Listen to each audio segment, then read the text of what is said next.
ओम सप्तपंचाष्टमोऽध्याय। राजा के धर्मानुकूल नीतिपूर्ण बर्ताव का वर्णन। भीष्म जी कहते हैं, युधिष्ठिर, राजा को सदा ही उद्योगशील होना चाहिए।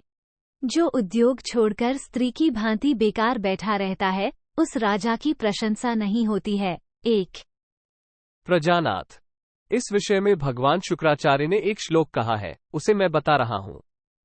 तुम यहाँ एकाग्रचित होकर मुझसे उस श्लोक को सुनो। 2 जैसे सांप बिल में रहने वाले चूहों को निगल जाता है, उसी प्रकार दूसरों से लड़ाई न करने वाले राजा तथा विद्याध्ययन आदि के लिए घर छोड़कर अन्यत्र न जाने वाले ब्राह्मण को पृथ्वी निगल जाती है, अर्थात वे पुरुषार्थ साधन किए बिना ही मर जाते हैं। 3 अतः नरश्रेष्ठ, तुम इस बात को अपने हृदय में धारण कर लो, जो संधि करने के योग्य हों उनसे संधि करो, और जो विरोध के पात्र हों उनका डटकर विरोध करो। 4 राज्य के 7 अंग हैं: राजा, मंत्री, मित्र, खजाना, देश, दुर्ग और सेना।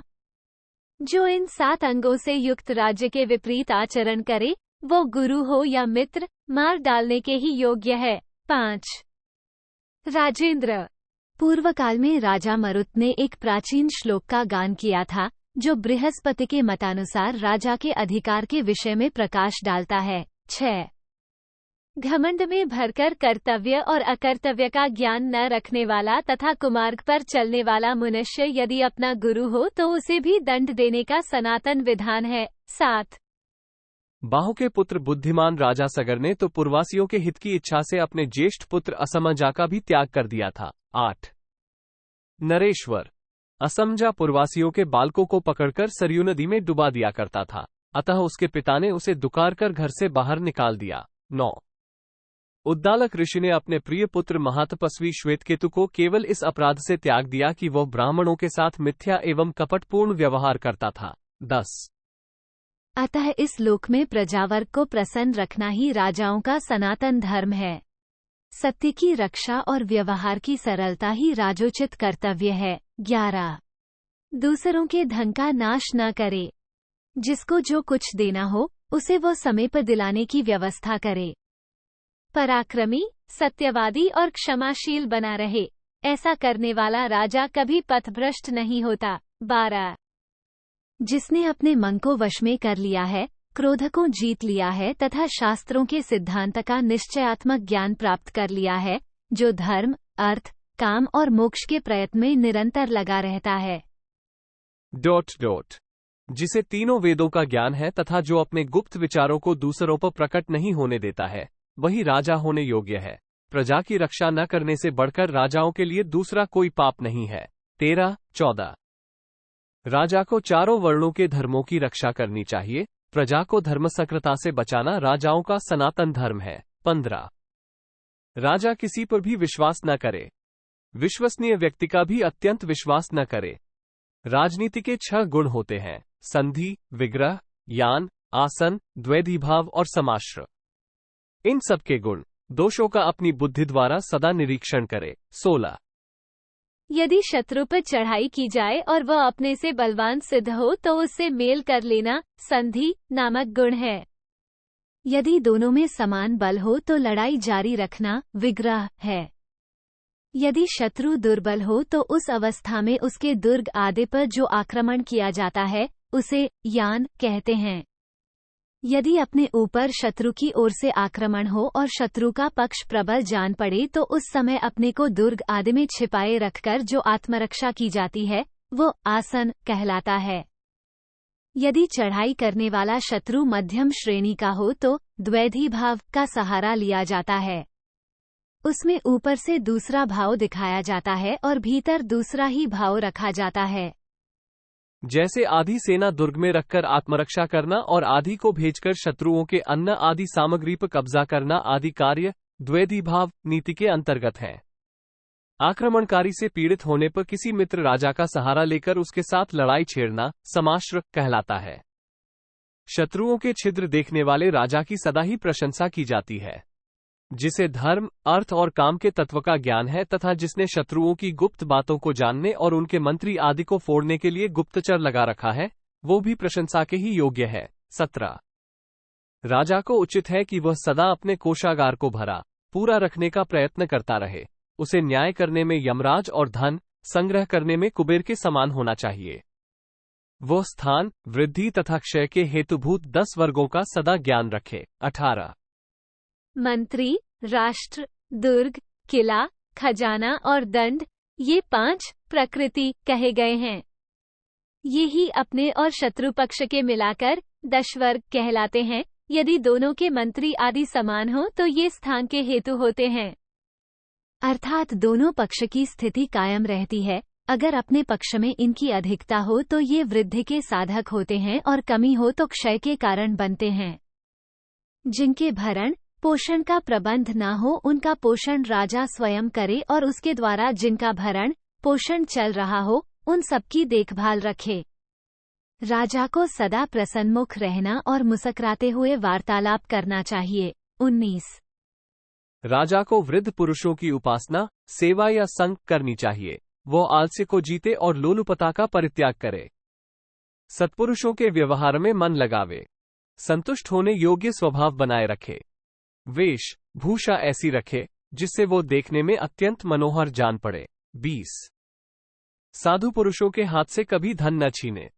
असाधु पुरुषों से दंड के रूप में धन लेना चाहिए, साधु पुरुषों को तो धन देना चाहिए। 21 स्वयं दुष्टों पर प्रहार करे, दानशील बने, मन को वश में रखे, सुरम्य साधन से युक्त रहे, समय पर धन का दान और उपभोग भी करे तथा निरंतर शुद्ध एवं सदाचारी बना रहे। 22 जो शूरवीर एवं भक्त हों, जिन्हें विपक्षी फोड़ न सके, जो कुलीन, निरोग एवं शिष्ट हों तथा शिष्ट पुरुषों से संबंध रखते हों, जो आत्मसम्मान की रक्षा करते हुए दूसरों का कभी अपमान न करते हों, धर्मपरायण।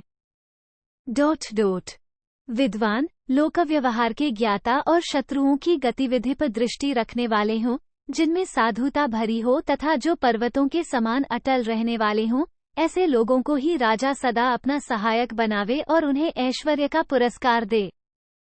उन्हें अपने समान ही सुख भोग की सुविधा प्रदान करे। केवल राजोचित छत्र धारण करना और सबको आज्ञा प्रदान करना, इन 2 बातों में ही वो उन सहायकों की अपेक्षा अधिक रहे। 23-25 प्रत्यक्ष और परोक्ष में भी उनके साथ राजा का एक सा ही बर्ताव होना चाहिए। ऐसा करने वाला नरेश इसमें कभी कष्ट नहीं उठाता। 26 जो राजा सब पर संदेह करता और सबका सर्वस्व हर लेता है, वो लोभी और कुटिल राजा एक दिन अपने ही लोगों के हाथ से शीघ्र मारा जाता है। 27 जो भूपाल बाहर भीतर से शुद्ध रहकर प्रजा के हृदय को अपनाने का प्रयत्न करता है, वो शत्रुओं का आक्रमण होने पर भी उनके वश में नहीं पड़ता। यदि उसका पतन हुआ भी तो वो सहायकों को पाकर शीघ्र ही उठ खड़ा होता है। 28 जिसमें क्रोध का अभाव होता है, जो दुर्व्यसनों से दूर रहता है, जिसका दंड भी कठोर नहीं होता तथा जो अपनी इंद्रियों पर विजय पा लेता है, वो राजा हिमालय के समान संपूर्ण प्राणियों का विश्वास पात्र बन जाता है। 29 जो बुद्धिमान, त्यागी, शत्रुओं की दुर्बलता जानने के प्रयत्न में तत्पर, देखने में सुंदर, सभी वर्णों के न्याय और अन्याय को समझने वाला, शीघ्र कार्य करने में समर्थ, क्रोध पर विजय पाने वाला, आश्रितों पर कृपा करने वाला। महामनस्वी, कोमल स्वभाव से युक्त, उद्योगी, कर्मठ तथा आत्मप्रशंसा से दूर रहने वाला है, जिस राजा के आरंभ किए हुए सभी कार्य सुंदर रूप से समाप्त होते दिखाई देते हैं, वो समस्त राजाओं में श्रेष्ठ है। जैसे पुत्र अपने पिता घर में निर्भीक होकर रहते हैं, उसी प्रकार जिस राजा के राज्य में मनुष्य निर्भय होकर विचरते हैं, वो सब राजाओं में श्रेष्ठ है। 33 जिसके राज्य अथवा नगर में निवास करने वाले लोग चोरों से भय न होने के कारण अपने धन को छिपाकर न रखते हों तथा न्याय और अन्याय को समझते हों, वो राजा समस्त राजाओं में श्रेष्ठ है। 34 जिसके राज्य में निवास करने वाले लोग विधिपूर्वक सुरक्षित एवं पालित होकर अपने कर्म में संलग्न, शरीर में आसक्ति न रखने वाले और जितेंद्रिय हों, अपने वश में रहते हों, शिक्षा देने और ग्रहण करने योग्य हों, आज्ञा पालन करते हों, कलह और विवाद से दूर रहते हों और दान देने की रुचि रखते हों, वो राजा श्रेष्ठ है। 35-36 जिस भूपाल के राज्य में कूटनीति, कपट, माया तथा ईर्ष्या का सर्वथा अभाव हो, उसी के द्वारा सनातन धर्म का पालन होता है। 37 जो ज्ञान एवं ज्ञानियों का सत्कार करता है, शास्त्र के ज्ञातव्य विषय को समझने तथा परहित साधन करने में संलग्न रहता है, सत्पुरुषों के मार्ग पर चलने वाला और स्वार्थ त्यागी है, वही राजा राज्य चलाने के योग्य समझा जाता है। 38 जिसके गुप्तचर, गुप्त विचार, निश्चय किए हुए करने योग्य कर्म और किए हुए कर्म शत्रुओं द्वारा कभी जाने न जा सके, वही राजा राज्य पाने का अधिकारी है। भारत। महात्मा भार्गव ने पूर्व काल में किसी राजा के प्रति राजोचित कर्तव्य का वर्णन करते समय इस श्लोक का गान किया था। 40 मनुष्य पहले राजा को प्राप्त करे, उसके बाद पत्नी का परिग्रह और धन का संग्रह करे। लोकरक्षक राजा के न होने पर कैसे भार्या सुरक्षित रहेगी और किस तरह धन की रक्षा हो सकेगी। 41 राज्य चाहने वाले राजाओं के लिए राज्य में प्रजाओं की भलीभांति रक्षा को छोड़कर और कोई सनातन धर्म नहीं है, रक्षा ही को धारण करने वाली है। 42 राजेंद्र। प्राचीन मनु ने राजधर्म के विषय में ये 2 श्लोक कहे हैं।